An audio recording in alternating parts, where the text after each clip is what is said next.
आज हम करेंगे correction of errors G2।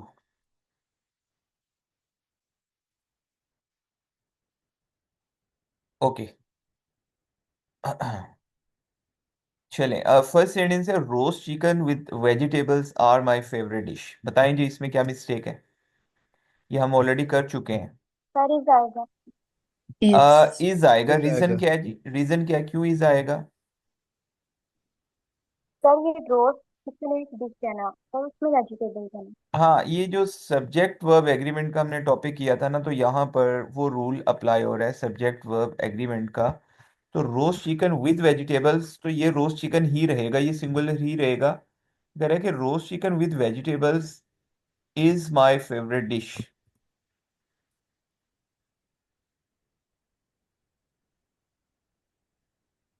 Is my favourite dish. ठीक है। अब मतलब देखो, अगर यहाँ होता ना रोस्ट चिकन एंड वेजिटेबल्स, फिर प्लूरल, फिर आर ठीक था, फिर प्लूरल आना था।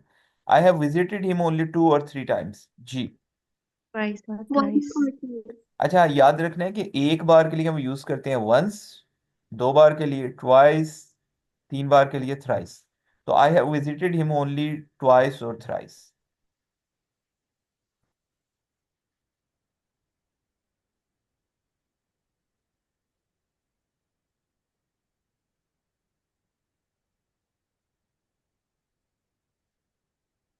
चलिए, none of us are as wise as him। None of us None of None as of us is is आएगा सर। अच्छा, एक तो इज इज आएगा, एज। दूसरा हिम नहीं आएगा। as him. ठीक है, कंपैरिजन जो होता है ना वो सब्जेक्ट के साथ उसका होगा। तो एक तो नन ऑफ अस का मतलब है हम में से कोई भी नहीं is as wise as he, he. Okay. मतलब उतना अक्लमंद हम में से कोई भी नहीं है जितना कि वो है। तो ये हो जाएगा none of us is as wise as he. A fool soon parts from his money. अच्छा, ये पार्ट फ्रॉम और एक होता है पार्ट विद, इन दोनों का समझे जरा डिफरेंस। जो होता है ना पार्ट फ्रॉम, वो हम यूज करते हैं ह्यूमंस के लिए या लिविंग थिंग्स के लिए, आप कह लें। ठीक है। ये तो हो गया पार्ट फ्रॉम। जो पार्ट विद होता है वो यूज करते हैं हम,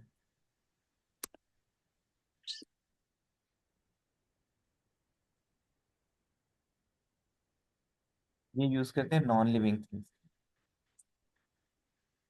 ठीक है। तो अब यहाँ पर आप लोग सेंटेंस को देखें। अ fool soon parts from his money. अच्छा, यहाँ इसकी एक एग्जांपल आपको लिविंग थिंग्स वाली दे देता हूँ। माई फ्रेंड या I will soon part from my friend.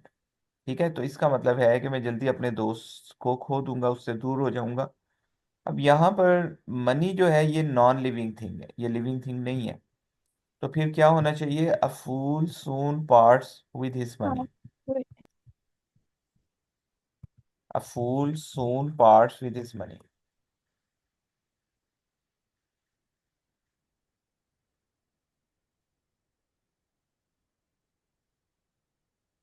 Okay.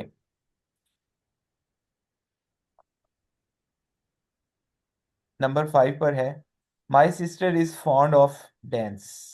अच्छा, ये जो है ना, the हाँ हाँ बताएं। देखो, कुछ स्पेसिफिक हमारे पास वर्ड्स आ जाते हैं, फ्रेजेस आ जाते हैं जिनके बाद हमेशा हम जेरंड यूज करते हैं। तो यहाँ पर जो फॉन्ड है, फॉन्ड उसके बाद एक तो प्रेपोजिशन ऑफ हम यूज करते हैं, ये पूरा फ्रेज होता है फॉन्ड ऑफ, शौक होना। ठीक है। तो ये क्या होगा, my sister Dancing. Is fond of dancing, gerund use करते हैं इसके बाद। ठीक है, my sister is fond of dancing. ठीक है। He is fond of reading novels, उसे शौक है नॉवल पढ़ने का। Aslam and Arif are closely related with each other जी। Is closely related. ना, इसको गौर से देखो स्ट्रक्चर को। असलम एंड आरिफ इस तो नहीं हो सकता ना, प्लूरल, दो लोग हैं तो प्लूरल हो गया। तो Aslam and Arif are closely related के साथ क्या प्रेपोजिशन यूज करते हैं जरा, माइंड To घुमाएं जरा। टू टू ही आएगा चाहिए। टू। रिलेटेड टू होता है, तो ये हो जाएगा Aslam and Arif are closely related to each other.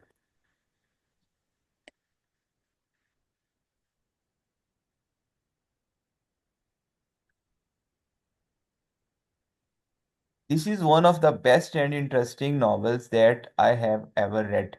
अच्छा, यहाँ पर गौर करें, क्या मिस्टेक है? नोवेल आएगा। अच्छा, मैं बताता हूँ। Novel novel. नहीं आएगा, नॉवेल्स ही होता है। वन ऑफ के बाद हमेशा प्लूरल नाउन यूज करते हैं, ये मैंने बताया था। One of my friends, one of my teachers. ठीक है, तो ये ठीक है। अच्छा, अब यहाँ गलती ये है, देखो, नॉवल नाउन है, इसके साथ इंटरेस्टिंग क्या है? एडजेक्टिव है। बेस्ट क्या है? एडजेक्टिव है। अब एडजेक्टिव की डिग्रीज जो है ना, वो आप लोगों को बता देता हूँ। याद रखना है कि अगर किसी एक नाउन के साथ डबल एडजेक्टिव आ रहा है तो दोनों की डिग्री सेम होगी।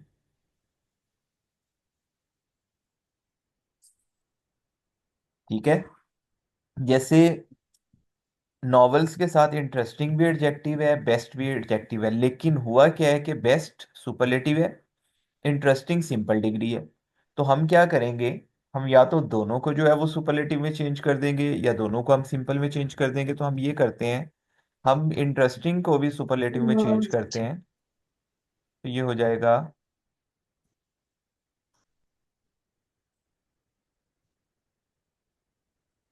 ये हो जाएगा, this is one of the best and in हाँ, one of the best and the most interesting novels. ठीक है, मोस्ट हमने लगा दिया है इंटरेस्टिंग को सुपरलेटिव बनाने के लिए।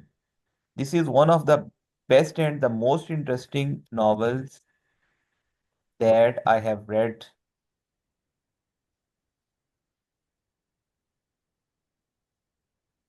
ओके,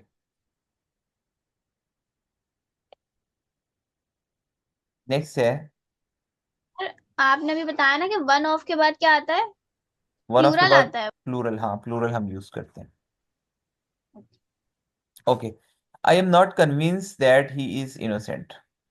अच्छा, ये नया स्ट्रक्चर है, ये मे बी आप लोगों को समझ ना आए, मैं इसलिए खुद ही बता देता हूँ। देखो, आई एम नॉट कन्विंस, यहाँ पर थर्ड फॉर्म यूज होगी, कन्विंस्ड होगा। उसकी रीजन मैं आपको बताता हूँ। एडजेक्टिव इसे कहते हैं पास्ट पार्टिसिपल, थर्ड फॉर्म जिसे हम कहते हैं। पास्ट पार्टिसिपल जो है ना, वो एज एन एडजेक्टिव भी यूज होता है। तो यहाँ पर ये past participle as an adjective use हो रहा है। पास्ट पार्टिसिपल थर्ड फॉर्म को कहते हैं। ठीक है, एडजेक्टिव कैसे यूज हो रहा है? आई एम नॉट कन्विंस्ड, जब मैं कहता हूँ कि मैं कन्विंस नहीं हूं, तो इसका मतलब है कि कन्विंस जो है वो किस चीज के बारे में इंफॉर्मेशन दे रहा है? आई के बारे में, मेरे बारे में। तो ये हो जाएगा, I am not convinced that he is innocent, मतलब इसमें डी लगेगा, मिसिंग है।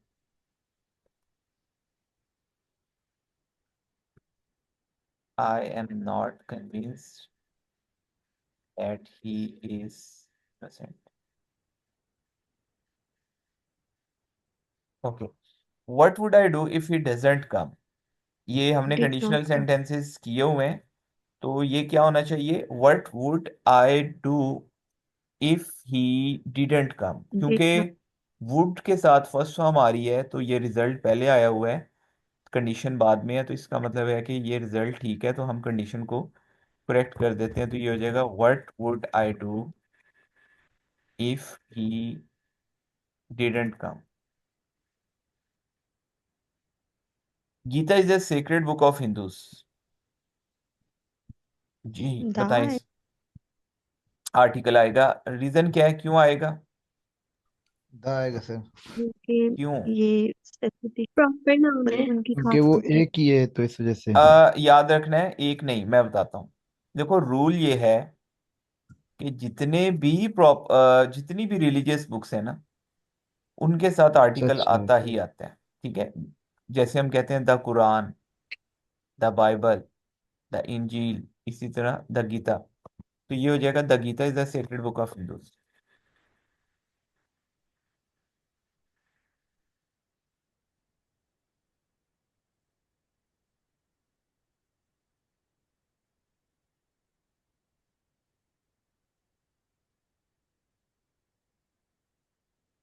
ओके, चले नेक्स्ट। प्रेपोजिशंस और दो चीज़ें हमारी रहती हैं, एक्सपेंशंस और प्रेपोजिशन। मैं नेक्स्ट मीटिंग का लिंक शेयर करता हूँ, आप लोग ज्वाइन कर लें उसमें, फिर बाकी चीज़ें करते हैं।